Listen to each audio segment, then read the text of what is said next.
Hello guys, আমার চ্যানেলটি সবাই সাবস্ক্রাইব করেন। আমি বাজারের মধ্যে গিয়ে বাজার করেছি অনেকগুলা। বাজারে ব্যাগ কান্দে নিয়ে হাঁটতেছি। ব্যাগটা করে দিতে ওরা পাঠালাম আমারে পিছনের ব্যাগটা আগে করে অনেকবার দিব। হয়েছে আমি নিয়ে হাঁটতে ও ভাই পারতেছি আমার না। খান্দর বাদি দেব।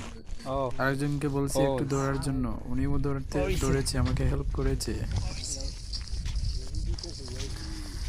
আপনারা আমার ভিডিওটা বেশি বেশি শেয়ার করবেন, লাইক করবেন, কমেন্ট করবেন এবং চ্যানেলটিকে সাবস্ক্রাইব করবেন গাইস। তো আপনারা কেমন আছেন? আমার ভিডিওটা কেমন হচ্ছে আপনারা কমেন্টে জানাবেন। অনেকগুলা বাজার করেছি আজ, সাথে করে নিয়ে যাচ্ছি। আপনারাও চলে আসেন, আপনাদের দাওয়াত রইল।